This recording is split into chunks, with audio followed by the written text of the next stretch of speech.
you for that. You know, we got everybody together. I thought this would be a good time. Let's just go over our Title VI training since we're all here. Let's just do this, okay? So if you don't know about Title VI training, it's if an entity is accepting money from the federal government, they have to go through and make sure that you don't discriminate. And that's not got anything at all to do with my presentation today, except that Title VI training is a bit of a reminder for people. That's typically how it's used in the federal government and state and local governments, is this reminder, don't do these things, do these things instead. And arguably that works. And my presentation is a little bit like that in that it's going to serve as a reminder. There are people here who are older and wiser and better storytellers than me, but I'm the one they got to come and stand up here. And so I want to just point out some of the things about cavers and the caving community that I think are beautiful. And each of you, every one of you out there is a part of the story that I'm going to try to tell today. And I'm going to start with It's a Wonderful Caving Life. There's my title. My wife, the beautiful Kelly Sutherland, Lewis, she's up here. She helped me write some of this. And she's a real feely person, so am I. And hopefully this will deliver a little bit of an emotional impact as I go through. I'm going to talk about some things. The story of It's a Wonderful Life, I'm sure you're all familiar with. It's a guy, and he has this idea that maybe it was better that he didn't exist at all. And the rest of the movie is a bit of a retrospective on that. He's granted his wish. He gets to see that world. I can't do that for any of you, but what I can do is show you maybe a speck of the light that each of you have that illuminates our community and makes it a better place. So the subtitle is How Cavers Make a Difference in Their Community and in Each Other. Now, part of this also is about the legacy that we leave behind as cavers. And again, there are better people here to talk about legacy than me, but all of us, intentionally or unintentionally, you're building something. You're building a legacy for yourself. There will be stories that you will be part of after you're gone. And this might be a timely situation because we have lost one of the great lights of our community recently. I love this quote, and hopefully this can stick with you and maybe help inspire you. It's of unknown providence, and I think this really describes caving nicely. It's that if you want to go quickly, go alone. If you want to go far, go together. And that's what we're doing as a community. We're going somewhere. Where is that destination? All of us probably have slightly different ideas about what that destination is for caving broadly. Some of you might not care about the very large picture. You might be focused on your local groups, or maybe even just your group of friends. But these are all parts of the legacy that we leave behind.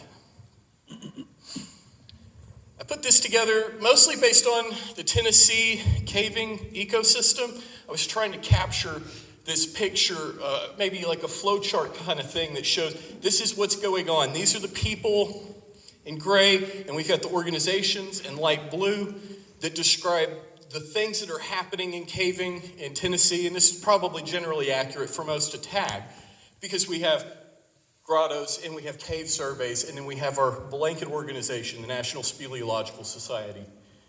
So we've got all these different people that are playing very important roles, all of them. And most of us settle into one of these positions generally. I want to call out this one right here. You all know who that person is. You've all got that one person who takes the new people caving. In my mind, that's the important person right there. All these people back here are the support network. Because if we don't grow our community dies. We need new blood. We need new people. And so this person right here, they're doing the heavy lifting, taking people out. And so I'd like to call out those people right now specifically and thank them. Because I wouldn't be here. I know many of you wouldn't be here if it weren't for that one person who takes people caving. But this is really a vast oversimplification of what caving looks like in Tennessee. Closer, yet not entirely accurate. We have all of these other people that fill in the blanks, and all of us actually are one or more of these. We've got vertical cavers, we've got teachers, historians, event planners. Nicole, good job. Cookie maker. There are lots of little things that people do that make our community a better place. So I want to draw attention to all of these things, all of these people, and all of these activities have value. You're making our community better. I wanted to talk about some of the values that are inherent in our community. These are our strengths that I see. And the first three, they're the big ones that the NSS talks about. We do safety. No one's born knowing how to be safe in a cave. A lot of us have been hurt, some good, some not so good in a cave, and we've learned from those lessons. We've learned about conservation because we want to keep these caves in the same place that they have been so that future generations of people can enjoy those. And you can't have any of that without education. Those are the big ones. But there are lots of other little things. We volunteer. We're an inclusive community. We invite everybody caving. Who among you hasn't just told your coworkers or talked openly, yeah, I went caving this weekend. I did something cool. And people get interested when they hear that. We build one another up. Now, we don't always. That doesn't always happen. But ideally, that's what we should be doing. And hey, it's Christmas time. I want to focus on the positive stuff that our community does. We take care of our friends. We take care of people in the community. When I was the grotto chair for the Upper Cumberland, it just kind of got dropped on me, and I had no idea how to be a leader or what I needed to do in that position. So I started thinking of all the things that I needed to do, and one of them was if I noticed someone wasn't coming to a grotto meeting, I would call them, and I would check up on them. If someone's sick, you call and you check up on them. If someone needs something, you get it for them. There are little things that we can do to work better together as a community. We do all this under the umbrella of let's go caving. And that's really important. And some of us, the measure of our legacy is in the number of caves that we've been to. There's value in that, but that's not the only thing that has value. All the little things that each of you do, they all have value.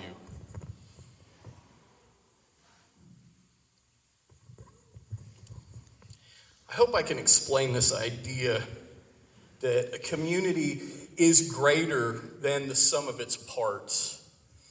You would think if we broke everyone down to numbers in the community and we added all those numbers up, that's ultimately what that community is. But that's not true. Because when you put people together, we can do amazing things. My friend Ryan was like, hey, there's some tires down this hill, let's clean them up. And he started making phone calls, started talking to people. And a few weeks later, we did all that. We did most of that in a day. Many hands make light work. But it was our singularity of purpose that made it great. It's something that we can all do together.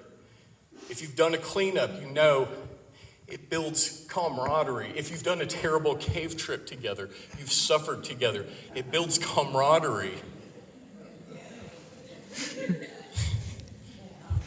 And that's what our community is about. I also like, in a situation like this, at a cleanup, it gives everyone a chance to shine too. Because again, individually, all of the things that you're doing have importance. This is a situation that had a fairly profound effect on me. I got a phone call that my friend was trapped in a cave and that he had broken his leg. And I don't know much about cave rescue, but I went anyway. I think a lot of us have been in this situation. Raise your hand if you've ever been on scene during a cave rescue. Have you been the subject of a cave rescue? You're infamous, Gerald. But there's this thing that happens. Humans are really at their best when circumstances are at their worst. You've seen it if you've been to one of these events. You've seen how everybody pulls together. You've seen how personal problems, they don't mean anything. You're there to get a job done and you do it well. And you do it with compassion and you work hard in some of the worst possible conditions. There's something very beautiful about that picture because this is what humanity is right here. This is us at our very best, this moment. As cavers, we have occasionally gotten to glimpse this. And it might be a terrible situation, but there's beauty within that. I'll share with you briefly just a personal story about a tragedy that happened to me when my house got destroyed by a tornado. Those people, those are my caver friends. They're the ones that came out. They were the ones who had my back, that worked beside me all day long to help clean all the crap out of my house, to help cut the tree down and pull it off of my house. And as terrible as the whole event was, having my house mostly destroyed, it was a fairly small thing by comparison to the amount of good. The spirit of the people who came out and gave their time and gave their love ultimately was far bigger than the fact that my house was a wreck.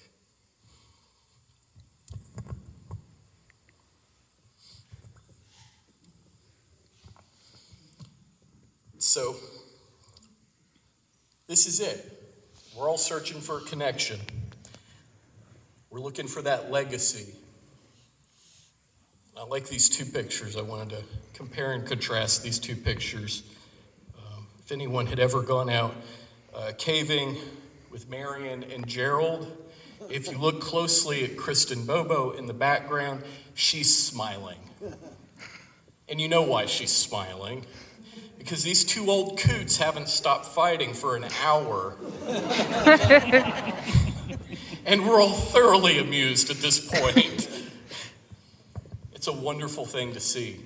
And as odd as two old people fighting with each other was, it was incredibly endearing and oddly welcoming. It seemed very normal. And it seemed like family, right? If your family's like mine. But there are other moments.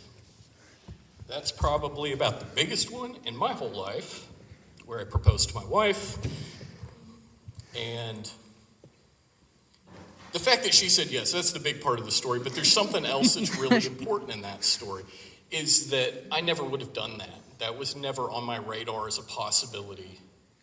But someone that I caved with, someone close to me, I saw that they had this beautiful, healthy marriage, and I hadn't really ever seen anything like that before. And I thought, man, maybe I could have that. And so I made a connection, and that's Chris and Julie Hudson. I'll call them out by name. They're sitting right across from us. I was lucky enough to know them, but all of you who I haven't called out by name, all of you have something that you're holding on to that's brilliant.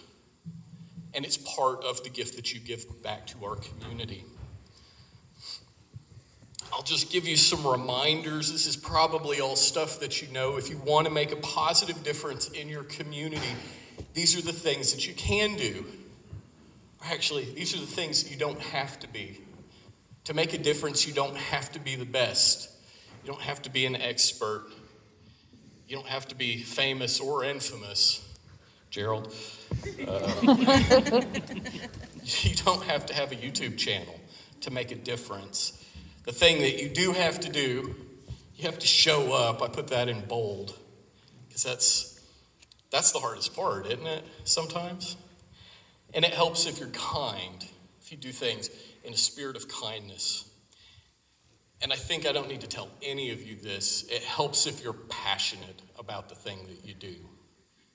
And I look at this room, and I see, 100, 150 people who all share that same passion for caves that I do. We're talking about building a legacy. There are better people here to speak on the legacy of this gentleman, but I would be remiss to not nod to him in this moment. My advice is surround yourself with good people. Be kind and do fun things that make good stories.